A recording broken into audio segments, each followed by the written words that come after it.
Si estás viendo este video, te advierto, hay cosas en este mundo que es mejor no saber. No es solo una historia de miedo, esto me pasó de verdad. Hay noches en las que cierro los ojos y todavía los escucho, caminando, susurrando mi nombre. Me llamo Raúl y esta historia ocurrió cuando tenía 19 años. Vivía en Matehuala, en San Luis Potosí, y trabajaba en el mercado ayudando a cargar cajas y descargando camiones. No era la gran cosa, pero el dinero me servía para sobrevivir. Lo malo era que tenía que levantarme a las 3 de la mañana para llegar a tiempo, caminando varias horas por la carretera. Fue ahí cuando conocí a don Esteban, un señor ya grande que vendía hierbas y chiles secos. Me vio un día medio dormido, sentado en una banqueta, y me ofreció quedarme en su casa. Vivía a las afueras, rumbo a Real de 14, y me dijo que desde ahí el camino era más corto para el mercado. Parecía buena idea. Su casa era humilde, apenas un cuartito con una cocina improvisada, pero al menos tenía techo y no tendría que caminar tanto. Me instalé ahí sin pensarlo mucho, pero la primera noche algo me pareció raro. Mientras cenábamos, vi que don Esteban hizo el signo de la cruz antes de acostarse, pero no hacia su pecho, sino apuntando a la ventana en dirección al desfiladero. No dije nada, pero me quedé con la duda. Antes de apagar la vela, me miró serio y me dio una advertencia. Si escuchas algo en la madrugada, no te asomes. Sonaba como una tontería, pero su voz tenía un tono seco, como si hablara en serio. Asentí, pero en mi cabeza ya sabía que no iba a obedecer. Y esa fue la primera de mis malas decisiones. Esa noche el viento pegaba fuerte contra las paredes de lámina. No podía dormir. Me quedé viendo el techo mientras los ruidos de la carretera se desvanecían poco a poco. Y entonces los escuché. Primero fue un murmullo, voces lejanas, como si alguien estuviera rezando. Me puse tenso, porque la casa de don Esteban estaba en medio de la nada. Nadie pasaba por ahí a esa hora. El sonido se hizo más claro. Ya no eran murmullos, sino un canto, monótono y apagado, como si un grupo de personas estuviera marchando lentamente por el camino. Mi corazón empezó a latir más rápido. Recordé la advertencia de don Esteban, pero la curiosidad me ganó. Me levanté y fui hasta la ventana. Lo que vi me dejó helado. Había una procesión de figuras vestidas con túnicas blancas, caminando en fila, con velas encendidas en las manos. No se veía su rostro, solo las sombras de sus capuchas cubriéndolos por completo. Parecían salir del desfiladero y moverse lentamente por la carretera. Un escalofrío me recorrió la espalda. Algo no estaba bien, no eran solo personas. Había algo en la forma en que se movían, en cómo sus pasos parecían no tocar el suelo. Y entonces, una de las figuras giró la cabeza. Yo estaba en la oscuridad, seguro de que no podían verme, pero esa cosa sabía que yo estaba ahí. Los murmullos se detuvieron. Los demás encapuchados también voltearon, como si me hubieran escuchado. Me quedé congelado. Fue en ese momento cuando sentí que algo frío me envolvía, como si una mano invisible me estuviera jalando hacia la ventana. No podía moverme, no podía respirar, y lo peor, sentí una voz dentro de mi cabeza. Susurraba mi nombre, Raúl, y entonces todo se volvió negro. Desperté con un frío que me calaba hasta los huesos. Mi cuerpo estaba rígido, como si hubiera estado congelado por horas. Por un momento no supe dónde estaba, hasta que vi la tenue luz de la vela aún parpadeando en la mesita junto a la cama de don Esteban. Intenté moverme, pero mi cuerpo no respondía. Solo mis ojos podían recorrer la habitación. Algo estaba mal. No se escuchaba el viento, ni los grillos, ni el lejano ruido de la carretera. Solo había un silencio absoluto, pesado, como si el mundo entero se hubiera detenido. Y luego, un murmullo. No venía de afuera, venía de dentro de la casa. Un escalofrío me recorrió la espalda cuando me di cuenta de que no estaba solo. Unas sombras se deslizaban por las paredes, eran alargadas moviéndose de una forma antinatural. No tenían rostro ni cuerpo, solo figuras oscuras que parecían danzar al ritmo de una melodía que no podía escuchar. La vela titiló y por un segundo vi claramente lo que estaba frente a mí. Una de esas figuras se encontraba junto a mi cama. Estaba inclinada, con la cabeza ladeada, observándome. Intenté gritar, pero mi garganta estaba cerrada. «Raúl», susurró la voz otra vez, dentro de mi mente. Mi cuerpo empezó a temblar. Sentí que algo me jalaba, como si mi alma estuviera siendo arrancada lentamente de mi cuerpo. Mi visión se nubló. Estaba perdiendo la conciencia. Y en ese momento, don Esteban despertó. El viejo gritó mi nombre y de repente todo volvió a la normalidad. Las sombras se desvanecieron como humo disipándose en el aire.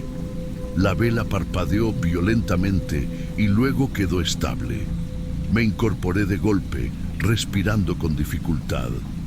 «¿Qué hiciste, muchacho?», exclamó don Esteban mirándome con terror. Yo no podía hablar, solo señalé la ventana. El anciano cerró los ojos con resignación y se sentó en la cama. «Ya te vieron», susurró. Me tomó un momento entender lo que quería decir. Me levanté tambaleante, con la piel erizada. Don Esteban me miró con pesar. «Esa procesión no es de este mundo», dijo. «Son almas que no encontraron descanso, atrapadas en un ciclo eterno, y aquellos que los ven...» Se quedó en silencio por un momento, bajando la mirada. «Aquellos que los ven se convierten en parte de su marcha». Un sudor frío me recorrió la espalda.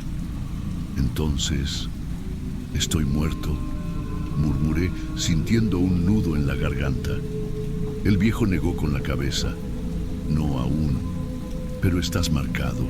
El miedo se convirtió en desesperación. No podía quedarme ahí. Tenía que irme. Sin pensarlo, recogí mis pocas cosas y corrí hacia la puerta. «¡No salgas!», gritó don Esteban, pero ya era tarde. La puerta se abrió de golpe, y afuera, en medio de la oscuridad de la carretera, las figuras seguían ahí, esperándome. Me quedé paralizado. La procesión no se había ido.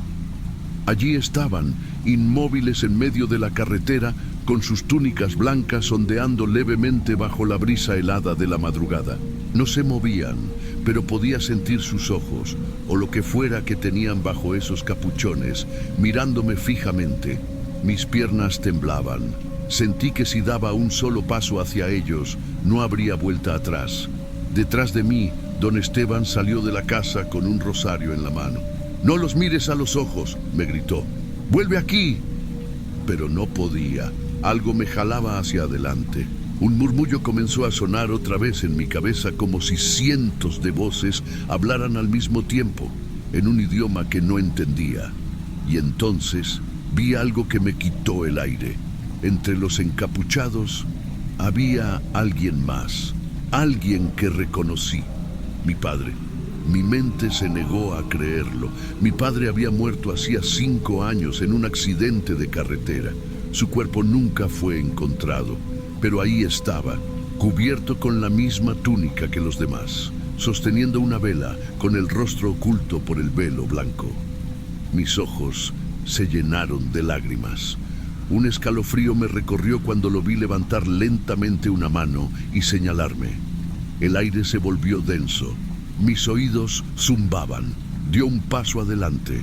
«Papá», murmuré sintiendo un nudo en la garganta, pero antes de que pudiera reaccionar, don Esteban me sujetó del brazo y me arrastró hacia atrás con una fuerza inesperada para alguien de su edad. «¡No es tu padre!», me gritó con desesperación. «¡Corre!». Tropecé al entrar de nuevo en la casa. Don Esteban cerró la puerta de golpe y presionó su espalda contra ella. Afuera, los murmullos aumentaron. Algo golpeó la madera con fuerza, 1, 2, 3 veces. Y luego, silencio. El amanecer trajo consigo la calma, pero yo ya no era el mismo. Esa mañana dejé la casa de don Esteban y nunca más volví. Pero hasta el día de hoy, cuando conduzco por las carreteras solitarias de San Luis Potosí, hay noches en las que veo velas titilando en la distancia. Y sé que están ahí, esperándome. Esta historia no es solo una leyenda, es un aviso. Si alguna vez viajas de noche por las carreteras de México y ves una procesión de figuras blancas, no las mires, no las sigas, porque si lo haces, ellas también te verán.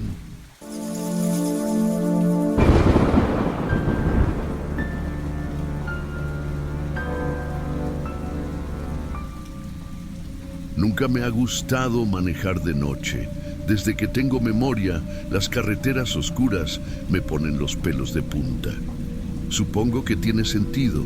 Mi papá murió en un accidente en la carretera Federal 57 cuando yo tenía solo 10 años.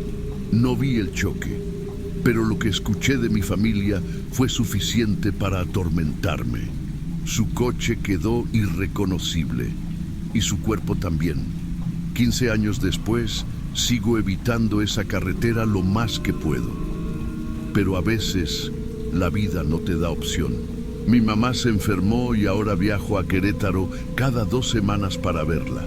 Esa noche, el tráfico en la autopista estaba infernal, así que no tuve más remedio que tomar la carretera que siempre me juré evitar.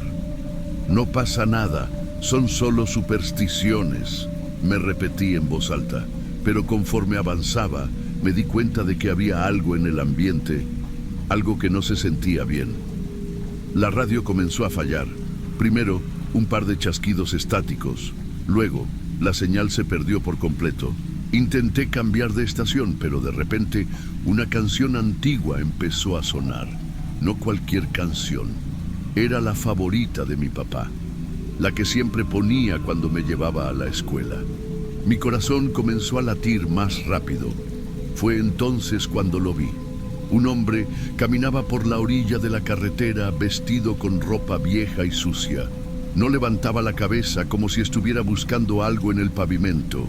Algo dentro de mí me dijo que acelerara y siguiera de largo. Pero cuando pasé junto a él y lo miré bien, mi sangre se congeló.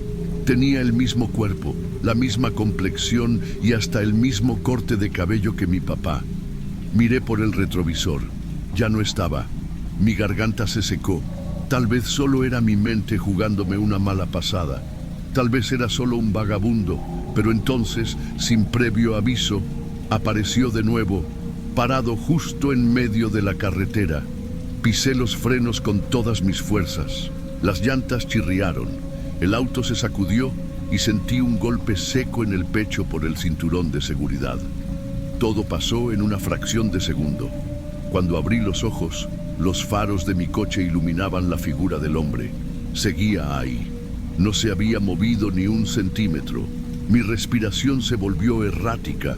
Lo vi bien. Su ropa estaba destrozada y cubierta de tierra, como si hubiera salido arrastrándose de un accidente. Su piel estaba pálida, demasiado pálida. Y su rostro, no podía ser. Era mi papá, pero no como lo recordaba. Su rostro estaba cubierto de sangre, con heridas abiertas y profundas. Sus ojos, hundidos y oscuros, me miraban fijamente. El motor de mi auto seguía encendido, pero yo no podía moverme. Quería gritar, quería acelerar y largarme de ahí, pero el miedo me tenía completamente paralizado. El aire dentro del auto se volvió espeso. Cada respiración me quemaba el pecho. Entonces, la radio se encendió sola. La estática llenó el coche. Y luego, una voz. ¿Por qué me abandonaste? El sonido era distorsionado, pero lo reconocí al instante. Era su voz. Era la voz de mi papá. Un escalofrío me recorrió la espalda. Mi reflejo en el retrovisor se veía borroso por el sudor y las lágrimas en mis ojos. Pero detrás de mí, en la oscuridad del asiento trasero, alguien estaba ahí. Mi papá ya no estaba afuera, estaba dentro del auto. Su reflejo en el retrovisor me miraba con la misma expresión vacía. La sangre goteaba de su frente. Sus labios se movieron de nuevo. ¿Por qué me dejaste morir solo? No aguanté más. Grité con todas mis fuerzas y, sin pensarlo, pisé el acelerador. El auto rugió y se lanzó hacia adelante, pero cuando miré al asiento trasero, ya no había nadie. Mi cuerpo temblaba, mi piel estaba fría como el hielo.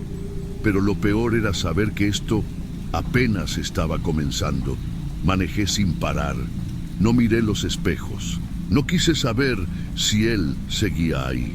Cuando llegué a Querétaro, mi mamá me recibió en la puerta. Mi rostro debía estar pálido, porque lo primero que hizo fue preguntarme qué me pasaba. No supe qué decirle. ¿Cómo le explicas a alguien que viste a un muerto?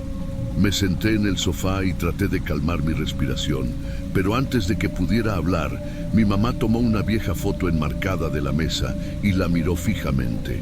«Anoche soñé con tu papá», susurró. Mi corazón dio un vuelco. Decía que estaba perdido, que necesitaba verte.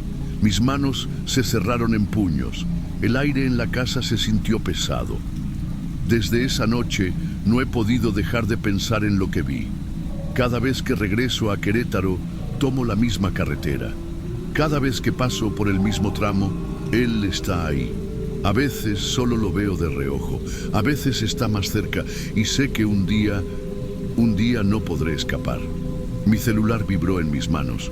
Con el corazón latiéndome en la garganta, miré la pantalla. Número desconocido. Dudé un segundo, pero contesté. Silencio. Entonces una voz rasposa susurró: ¿Ya estás listo para venir conmigo?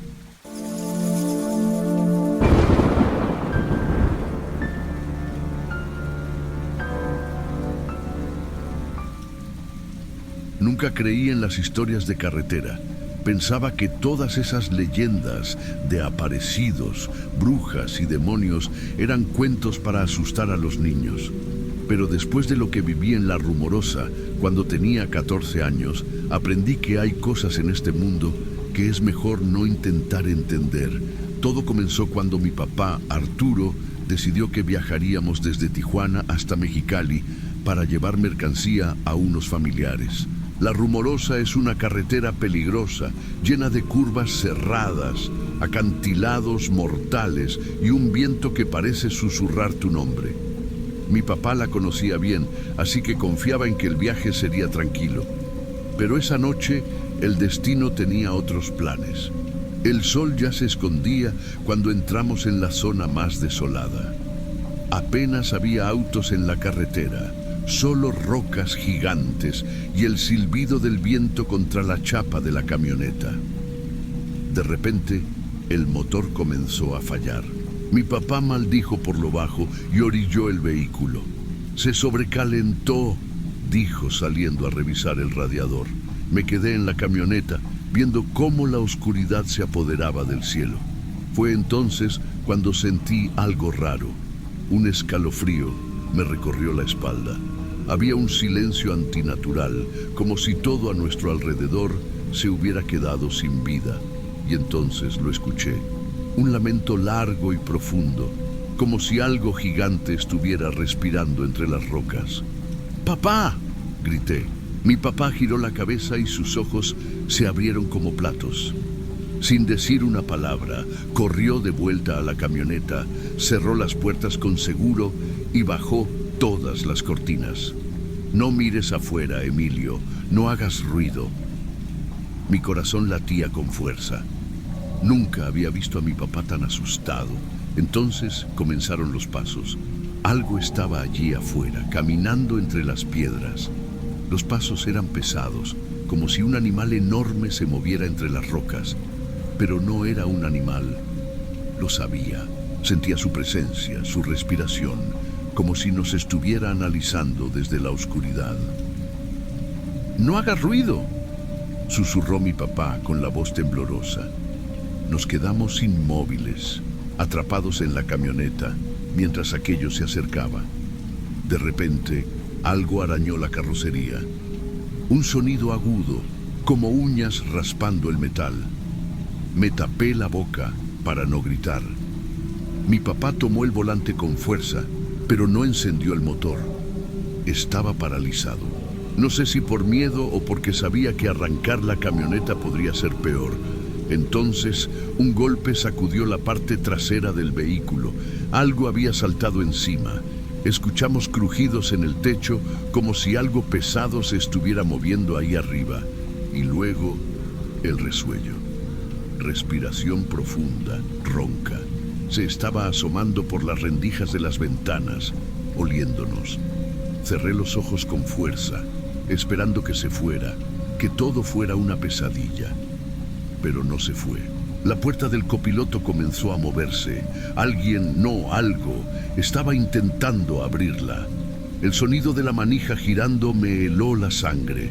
Mi papá, con un movimiento rápido, agarró la puerta con ambas manos, sosteniéndola con toda su fuerza.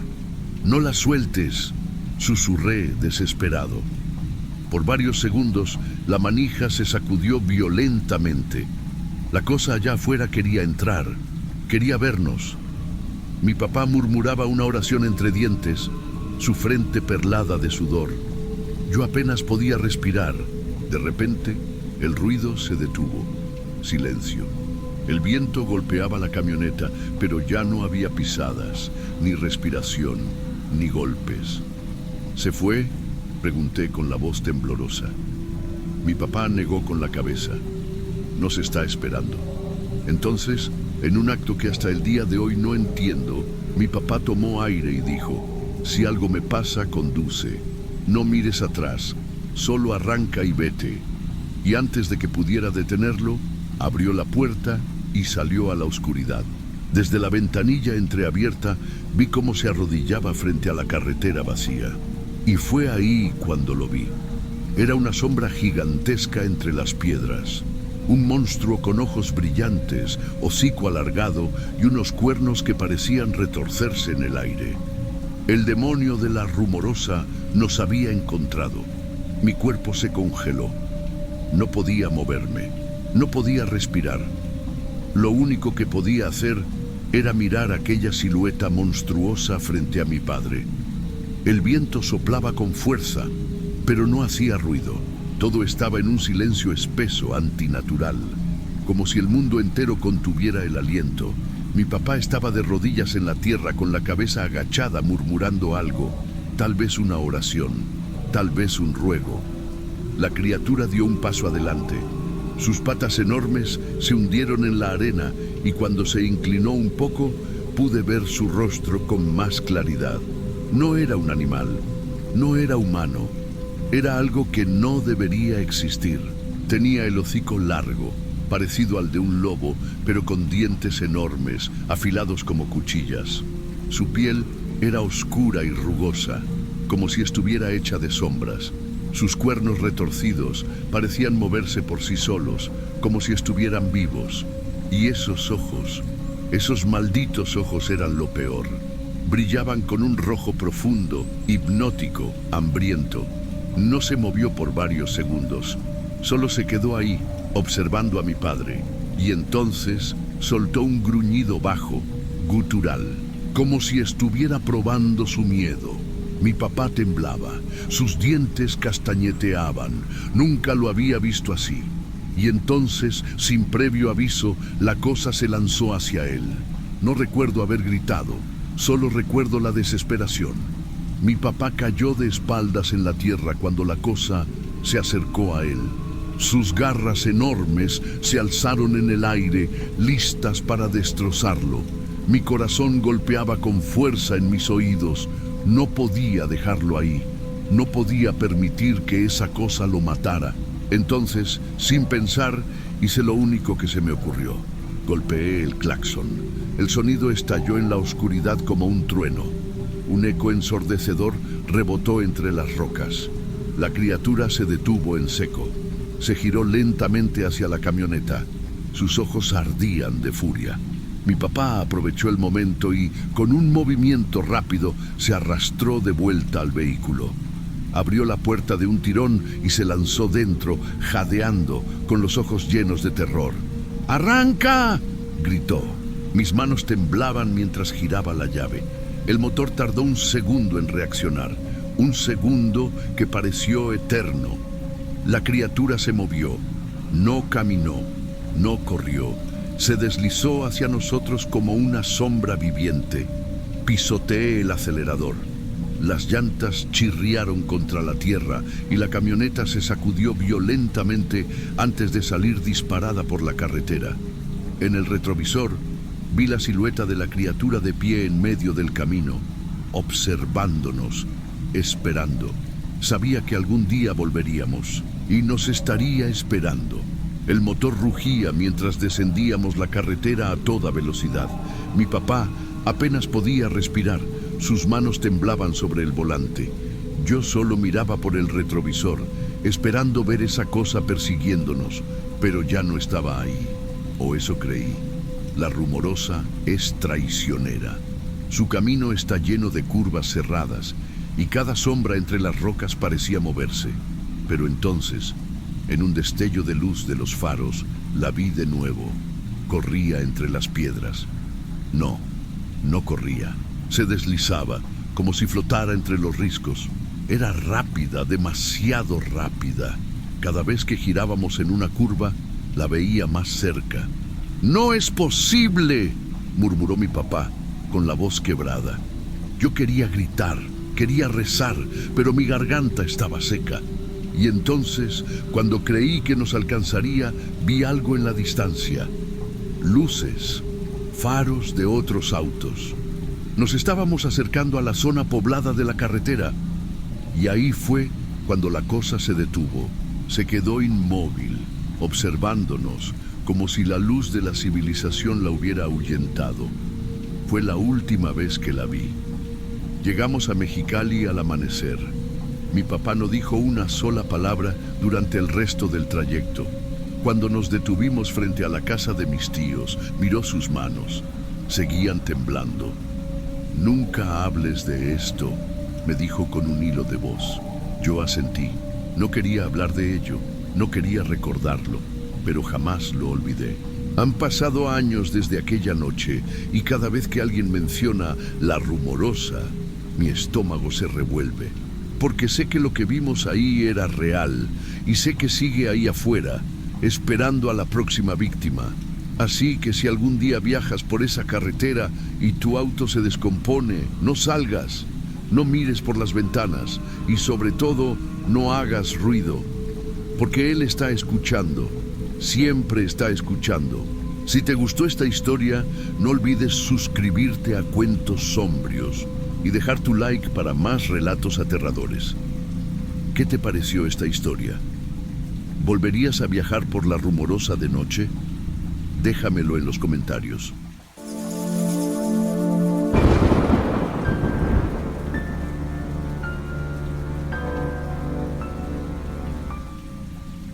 Siempre supe que algo estaba por pasar.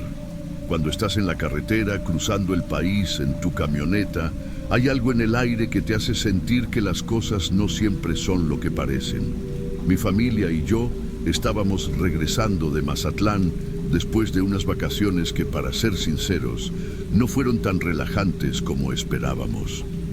Las carreteras mexicanas son largas, solitarias, y esas horas interminables de viaje te ponen a pensar en todo, especialmente cuando la noche empieza a caer. Mi nombre es Rubén Martínez y mi esposa, Laura, y nuestros hijos, Adrián, de 15, y Valeria, de 9, estaban conmigo.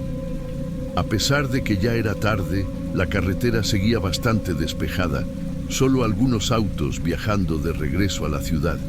Y ahí fue cuando la vi. Una camioneta amarilla, con dibujos psicodélicos y pintas que parecían sacadas de los 70s. La camioneta pasó como un rayo, casi nos rozó. Los chicos iban dentro, riendo y gritando como si no estuvieran en el lugar equivocado. Lo primero que pensé fue en la imprudencia del conductor. No sabía si estaba borracho o simplemente loco. El vehículo zigzagueaba por la carretera, como si estuviera jugando a hacer malabares con la muerte. ¿Viste eso?, le pregunté a Laura. Ella asintió, pero no dijo nada. Se notaba que estaba igual de incómoda que yo. Relájate, Rubén, me dijo. Hay de todo en la carretera. Lo que pasó después fue aún más extraño. Después de que la camioneta amarilla desapareció en el horizonte, nos quedó una sensación incómoda, como si esa camioneta nos hubiera dejado una marca invisible. Adrián, que siempre tiene preguntas sobre todo, me miró desde el asiento trasero. ¿Crees que iban drogados, papá? Miré por el retrovisor, como si esa mirada pudiera tener alguna respuesta para mí. Probablemente. Pero eso no nos concierne, Adrián. Lo que importa es que seguimos nuestro camino. Pero aunque trataba de parecer tranquilo, algo no me dejaba en paz. Esa camioneta, esos jóvenes, esa locura. No podía quitármelo de la cabeza.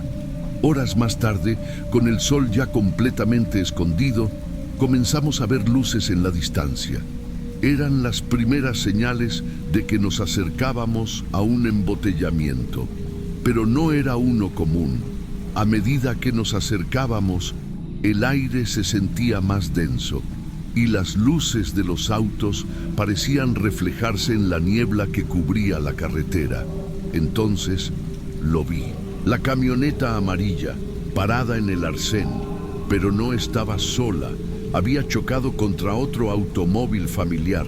Los autos de alrededor se detuvieron, algunos conductores se bajaron y las sirenas comenzaron a sonar. No podía ver mucho desde donde estábamos, pero algo en mi estómago me dijo que lo peor estaba por venir. El tráfico se había detenido por completo. Nos acercamos lentamente, con el corazón acelerado. Al principio pensaba que tal vez el accidente no era tan grave, pero a medida que nos acercábamos, la realidad nos golpeó en la cara. La camioneta amarilla estaba completamente destrozada, como si hubiera sido tragada por una fuerza fuera de control. El otro vehículo involucrado, un coche familiar, estaba igual de destruido, y por encima de todo eso, los cuerpos cubiertos con sábanas blancas se encontraban esparcidos por el asfalto. Algo en la escena me resultaba extraño. No solo era la gravedad del accidente, sino la sensación en el aire. Era como si el ambiente estuviera cargado de una energía oscura, como si los muertos no estuvieran dispuestos a dejar este lugar. Laura se aferró a mi brazo, con los ojos llenos de temor. Rubén, esto no está bien, susurró temblando, y en ese momento lo supe. Algo no encajaba, algo no estaba bien con este accidente. Observé con más atención y vi que uno de los autos tenía una matrícula que me parecía familiar. Mi mente rápidamente trató de conectar los puntos y me di cuenta de que era el coche de Claudia, una vieja amiga de la familia. Me quedé helado. Laura, ese es el auto de Claudia, le dije, la voz saliendo temblorosa. Ella miró, confundida, y en su rostro pude ver el mismo terror que yo sentía. ¿Cómo podía ser posible? Claudia y su familia habían partido a Mazatlán hace unos días, pero ¿cómo estaba involucrada en este desastre? El regreso a casa fue pesado. El aire en el coche era denso, como si la atmósfera misma nos estuviera aplastando. Los niños no dijeron una palabra durante el trayecto, y aunque traté de calmarme, algo me decía que todo eso estaba lejos de terminar. Lo peor fue descubrir que Claudia, junto con su esposo e hijos, habían sido las víctimas del accidente. Solo la hija pequeña de Claudia, Sara, y su perro sobrevivieron. Pero la historia no encajaba. Los médicos informaron que Sara no tenía signos de vida, pero el perro estaba vivo. Nadie podía entender cómo, dado el impacto tan brutal del choque. La verdad es que algo me molestaba profundamente. Algo no estaba bien con esta niña y con su perro. Estaba claro que no había sobrevivido de manera natural. Algo había intervenido y no me atrevo a decir lo que realmente estaba ocurriendo, pero con el tiempo entendí que en el aire aún quedaba una conexión mortal. El hecho de que Sara estuviera viva cuando todo indicaba que no podía haberlo hecho, se convirtió en una obsesión para mí. Mientras más preguntaba, más me hundía en una espiral de preguntas sin respuesta. ¿Quién la había salvado? ¿Cómo? ¿Por qué esa camioneta amarilla estaba involucrada en todo esto? Esa noche, las preguntas no dejaban de martillar mi cabeza. Cuando finalmente llegamos a casa, no pude evitar sentir una presión extraña, como si el aire en nuestra casa fuera más denso que nunca.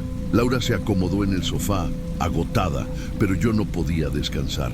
El pensamiento de Sara y su perro me perseguía. ¿Cómo era posible que hubieran sobrevivido a un impacto tan fuerte? Sabía que algo no encajaba, pero no tenía respuestas.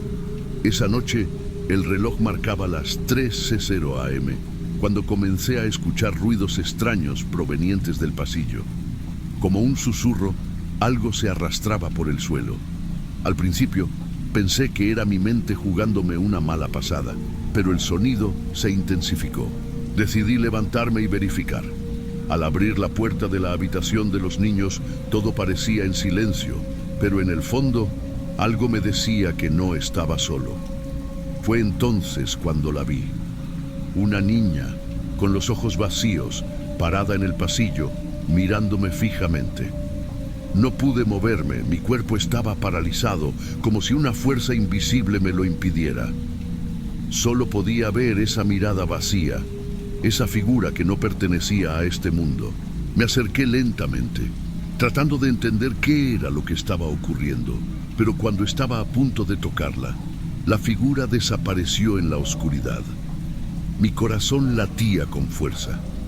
La niña, Sara, esa niña que supuestamente había muerto, estaba ahora aquí, en mi casa. Pero no era ella, no completamente. Algo estaba mal y no sabía qué hacer. Mi mente estaba en guerra. Era un sueño, una ilusión. No podía dejarlo pasar. Los días siguientes fueron aún más extraños. Cada vez que intentaba descansar, la sensación de que algo nos observaba se intensificaba. Los ruidos extraños se hicieron más frecuentes. Puertas que se cerraban solas, pasos en el piso superior, luces que parpadeaban sin explicación. Valeria comenzó a hablar de una amiga imaginaria, pero sus descripciones eran tan claras, tan precisas, que me helaban la sangre. Hablaba de una niña con la ropa rota, con una mirada vacía, igual que la figura que vi esa noche. Laura y yo estábamos cada vez más desesperados. No sabíamos qué hacer, ni cómo explicarlo. Cuando intentamos hablar con alguien, nos miraban como si estuviéramos locos. Nadie entendía. Todos decían que era un mal sueño, pero yo sabía que no lo era. Sabía que algo oscuro nos había seguido desde la carretera. Una tarde, decidí investigar más sobre el accidente. Lo que descubrí me dejó sin aliento. El conductor de la camioneta amarilla, un tal Julio, tenía antecedentes criminales. Había estado involucrado en varios accidentes fatales en el pasado y su familia había muerto en otro accidente similar años atrás, en una carretera cercana. Nadie sabía qué había pasado con los cuerpos de su familia, pero según rumores, jamás fueron encontrados. Algo en mi interior me decía que todo esto tenía que ver con el maldito accidente de la camioneta amarilla. Y fue entonces cuando entendí la verdad. La camioneta amarilla no era solo un vehículo, era el vehículo de la muerte. Y había algo más detrás de ella, algo que no podíamos ver, pero que estaba ahí acechándonos. La situación ya no era normal. Cada vez más, la presencia oscura se hacía más palpable.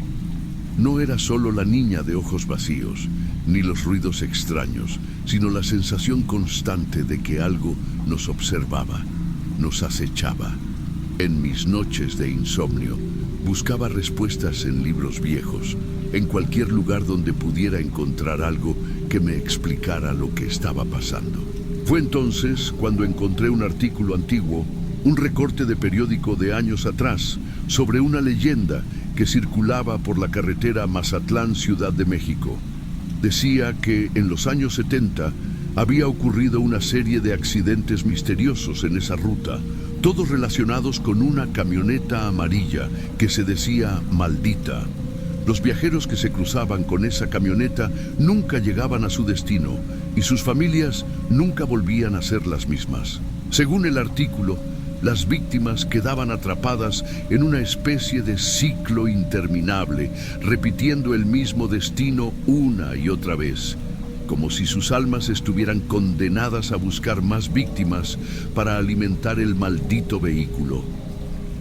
Comencé a hacer conexiones aterradoras. Julio, el conductor de la camioneta amarilla, no era el único culpable. La familia de Julio había muerto años antes en un accidente similar y de alguna manera sus almas quedaron atrapadas en ese mismo ciclo. Los espíritus de las víctimas buscaban ahora nuevas almas para unirse a su condena, y entre esas almas estaba la niña Sara.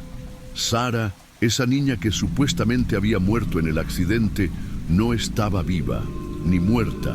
Estaba atrapada en una especie de limbo, una dimensión entre la vida y la muerte, esperando el momento adecuado para arrastrar a más víctimas hacia su destino macabro. El perro de Sara también era parte de esa maldición. Algo había intervenido en el accidente, algo oscuro, algo que había salvado a Sara y al perro, pero no para liberarlos, sino para condenarlos a una eternidad sin fin. Ya no podía soportarlo más. Mi familia estaba siendo consumida por algo que no entendíamos. Los ruidos, las visiones, todo se había intensificado de una manera aterradora. Esa noche, la camioneta amarilla apareció frente a nuestra casa. No la vimos llegar, pero los faros brillaban como un faro oscuro, iluminando toda la calle con una luz amarilla intensa. Era la misma luz que había visto antes, la que había invadido mis pesadillas, la luz que nunca me dejaría en paz. Mi corazón latía con fuerza y mis manos temblaban al intentar abrir la puerta. Laura estaba paralizada y los niños, incapaces de entender lo que estaba pasando, lloraban en sus camas. Nos miramos y por un momento no supe qué hacer. Sentí una presión en el pecho, una sensación de que algo terrible estaba a punto de suceder. «Rubén, no vayas», me susurró Laura, pero ya era demasiado tarde. Abrí la puerta y vi la camioneta amarilla estacionada justo frente a nosotros. Las luces de los faros brillaban en mi cara, cegándome por un segundo. Pero lo que vi después, lo que ocurrió después, no tiene explicación. Vi a la niña, esa misma niña de ojos vacíos, parada al lado de la camioneta. Era como si me estuviera esperando. Me acerqué, pero cada paso que daba me sentía más pesado, como si mi cuerpo fuera arrastrado hacia ella, hacia el vehículo maldito. Intenté gritar, intentar correr, pero algo me mantenía pegado al suelo. La niña me miraba fijamente, y entonces escuché el sonido de un motor encenderse. La camioneta rugió, y antes de que pudiera reaccionar, la niña desapareció en el aire, como si nunca hubiera estado allí. De repente, todo se volvió oscuro. Escuché un ruido detrás de mí, y cuando me giré, vi a Laura y a los niños. Pero algo estaba mal. Sus ojos no eran los mismos. Estaban vacíos, como los de la niña. Y antes de que pudiera entender lo que estaba pasando, la oscuridad me envolvió por completo. Al día siguiente todo había desaparecido. La camioneta amarilla ya no estaba. La casa de los Martínez, la mía, ya no existía. Los vecinos no recordaban haberme visto nunca. Nadie parecía recordar a mi familia, ni a los niños. Las personas pasaban frente a la que alguna vez fue mi casa, como si nada hubiera ocurrido, pero en la camioneta amarilla, ahora vacía, encontré una nota, arrugada y amarillenta, que decía: «Todo viaje tiene un final. Algunos no lo ven venir». Y desde ese día, el viaje de mi familia nunca tuvo fin. La carretera sigue ahí, esperando, atrapando a nuevas víctimas que cruzan su camino. Las luces amarillas siguen brillando, guiando a los desprevenidos hacia su destino final. Y ahora cada vez que alguien cruza por esa carretera, saben que las almas de los que murieron ahí nunca descansan. El ciclo se repite una y otra vez.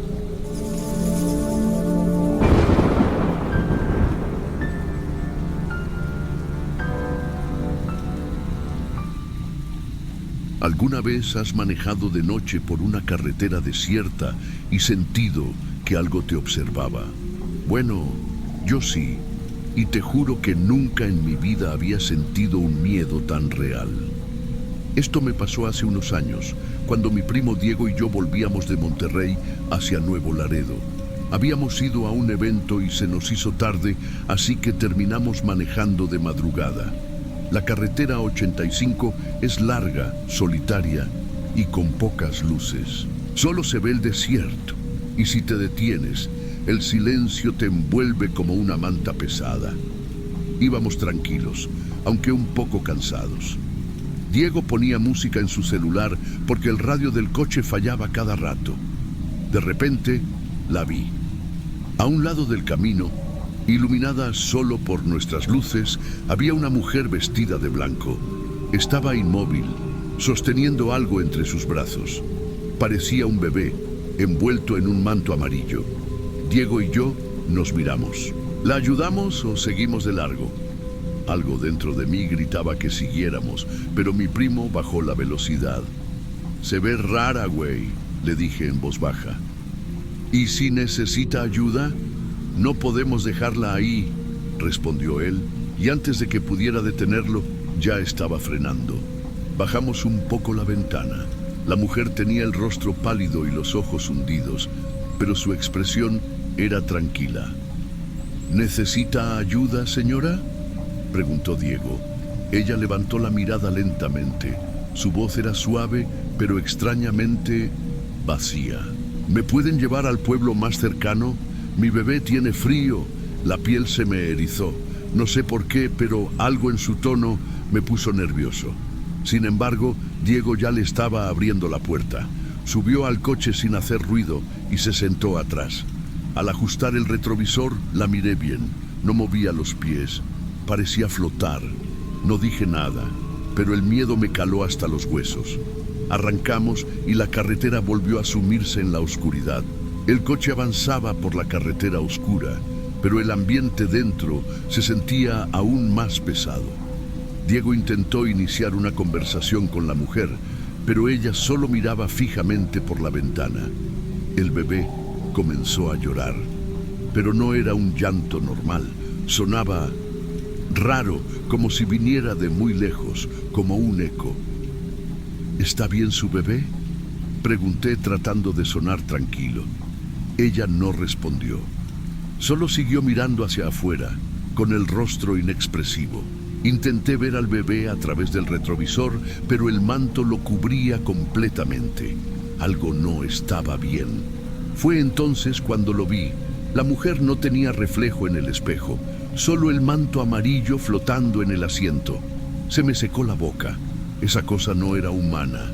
Quise decirle a Diego que parara el coche, que la bajáramos en ese mismo instante, pero antes de que pudiera abrir la boca, la mujer volteó hacia nosotros. Su rostro ya no era el mismo. Su piel estaba gris, sus ojos eran dos cuencas negras y su boca, Dios, su boca se abrió de una forma imposible y entonces gritó.